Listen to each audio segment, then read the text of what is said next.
बाहुबली के director S Rajamouli की अगली मूवी RRR आज थिएटर्स के अंदर रिलीज हो चुकी है। अब जिसने ये मूवी देखी नहीं उसको इस मूवी का नाम तक अजीब लग सकता है, लेकिन ये पिक्चर तुमको अंदर बुलाएगी और एकदम से एक्सप्लेन करेगी कि टाइटल का मतलब क्या है। मैं नहीं बताएगा, पिक्चर में जाके देख लो। लेकिन क्योंकि देखो बाहुबली 2 के आने के बाद जो डायरेक्टर है एस राजामौली, उनका इतना ज्यादा नाम हो चुका था और उस मूवी के बाद उनकी सीधी अगली यही मूवी आ रही है 5 साल बाद शायद। और ये चीज जिसको याद है ना, वो डेफिनेटली बाहुबली 2 वाले एक्सपेक्टेशंस लेके जाएगा ये मूवी देखने के लिए। अब ये मूवी उन एक्सपेक्टेशंस पे डिलीवर करती है कि नहीं, मैं आगे बताएगा। लेकिन उससे पहले अगर तुम लोग को ये वीडियोस देखना पसंद है तो फिर सब्सक्राइब करो, दिल से खुशी होगी भाई को। नहीं करोगे तो आगे बढ़ूंगा नहीं वीडियो में। अभी जाओ, अभी सब्सक्राइब। तो अब सबसे पहले बिना कोई स्पॉइलर दिए RRR मूवी की जो स्टोरी है ना, इन दोनों कैरेक्टर्स की और कैसे इन दोनों की गोल्स अलग अलग हैं, वो उनको पूरा करने के लिए आपस में भिड़ जाते हैं। और ये सारी चीजें सेट है इंडिया को इंडिपेंडेंस मिलने से पहले। तो इसके अंदर एक ब्रिटिश वाला एंगल भी है और वो पूरा एस्पेक्ट इस मूवी के अंदर एक फेयरली ठीक ठाक तरीके से हैंडल किया गया था, क्योंकि इस मूवी के अंदर ब्रिटिश लोग ऐसे बात नहीं करते। थग्स ऑफ हिंदुस्तान में तुम्हारी बात कर रहा हूँ। अब जैसे ये मूवी स्टार्ट होती है ना, इन दोनों कैरेक्टर्स के इंट्रोडक्शन के लिए अपने सामने भयंकर वाले एक्शन सीक्वेंसेस रखे जाते हैं और वो देखोगे तो फिर गूज़बम्स आने गारंटीड। इतना ज्यादा जबरदस्त था ना वो कि देख के भाई मैं सोच रहा हूँ अगर पिक्चर का स्टार्ट ऐसा तो फिर आगे क्या होगा।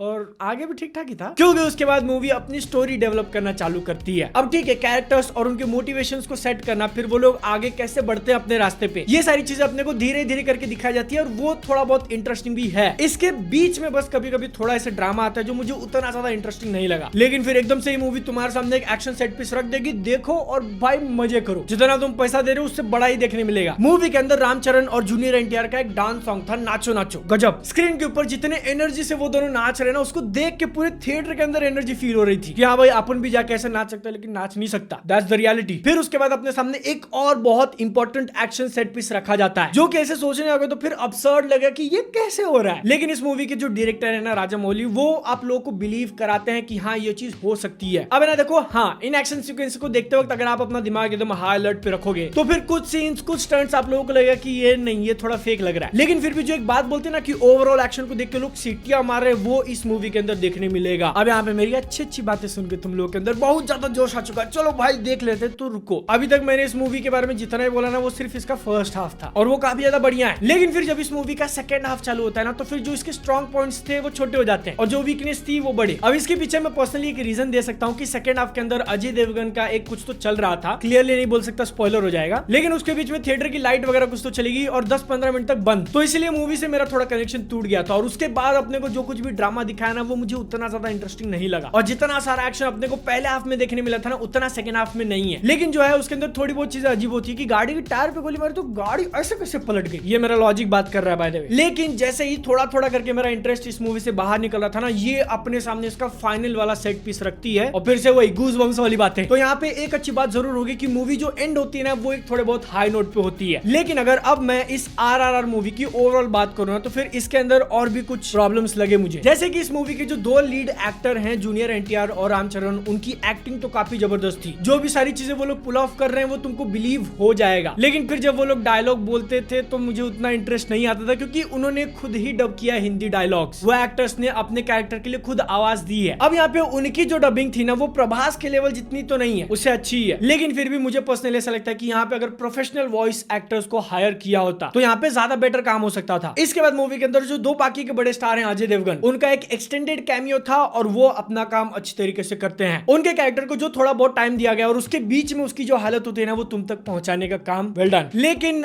आलिया भट्ट, मतलब उनके कैरेक्टर को तो पहले इतना कोई बड़ा रोल है नहीं, लाइक मुश्किल से पूरी मूवी के अंदर गिन के 10-15 डायलॉग ही होंगे उनके। इस रोल के लिए आलिया भट्ट को कास्ट करना भी जरूरी नहीं था, ऐसा मैं बोलूंगा। और अब देखो, क्योंकि एक इतनी बड़ी मूवी और मैं पर्सनली इसके लिए बहुत ज्यादा एक्साइटेड था, तो फिर इसको थोड़ा हार्ड लेवल पे जज करने का मेरा मन कर रहा है। और उस हिसाब से इस मूवी के जो एक्शन सीक्वेंसेस थे ना, उसके अंदर मुझे अंडर क्रैंकिंग वाली चीजें बहुत बार फील हुई। तुम लोगों को नहीं पता तो फिर अंडर क्रैंकिंग एक टेक्निक है जिसमें शूट करते वक्त 19-20 FPS पे वो लोग शूट करेंगे और उसको प्ले करेंगे 24 में, ताकि आप लोग को फास्ट लगे। अगर 2 एक्टर्स धीरे धीरे पंच मारे, लेकिन इस टेक्निक के कारण वो बहुत फास्ट होने लगता है। अब इस टेक्निक को यूज करना कोई नेगेटिव पॉइंट नहीं, लेकिन उसको इतनी बार यूज किया कि नोटिस हो गया, तो मुझे बोलना पड़ा। और यही हाल है RRR मूवी का। अब ये इमोशनल लेवल्स पे बाहुबली को तो टच नहीं कर पाती, क्योंकि उस मूवी के जो कैरेक्टर्स थे ना, वो तुम लोग को याद रह जाएंगे, लेकिन इस मूवी के अंदर नॉट सो मच। फिर भी अगर तुम लोगों को पैसे देके एक बड़ी एक्शन मूवी देखनी है ना, तो फिर ये अपना काम जरूर करती है। अगर थोड़ी छोटी होती तो फिर बहुत ज्यादा बढ़िया होता। लेकिन इस मूवी की जो सिनेमाटोग्राफी, जो वीएफएक्स लेवल और एक्शन सीक्वेंसेस जिस तरीके से डिजाइन किए हैं ना, मेजॉरिटी केसेस में वो बहुत ज्यादा बढ़िया है। सच में इस मूवी के स्टार्टिंग में जो सबसे पहला अपने को दिखाया था, वो देख भाई क्या चीज है ये। मतलब कि अभी अगर मैं तुम लोगों के सामने बोलूं कि एक इंसान 100 लोगों को मारता है तो सुन के अजीब लगेगा, लेकिन ये मूवी तुम लोगों को बिलीव करवा देगी कि कैसे एक इंसान रियलिस्टिकली 100 लोगों को मारता है। ऐसे एक हाथ ऊपर किया और 10 लोग उड़ रहे हैं, ऐसा एक्शन सीक्वेंस नहीं। तो इसलिए भले मूवी के अंदर मुझे थोड़े बहुत इश्यूज लगे रहे, फिर भी मैं इस मूवी को रेकमेंड करूंगा। अगर तुम लोग एकदम बहुत सुपर हार्ड नहीं जज करते हो मूवीज को, तो फिर जाके इसको देख सकते हो। और देखने का प्लान बना रहे हो तो फिर इसको थिएटर में ही देखना। फोन, लैपटॉप या फिर टीवी पे उतना मजा नहीं आएगा। अब मेरा तो मन कर रहा है कि इस मूवी के ऊपर एक स्पॉइलर टॉक वगैरह बनाऊं। बनाना है कि नहीं वो नीचे कमेंट सेक्शन में बताना। मेरे से पर्सनली कमेंट करना तो फिर मैं मिल जाऊंगा इंस्टाग्राम पे। वरना अगली वीडियो में, तब तक ले जय हिंद,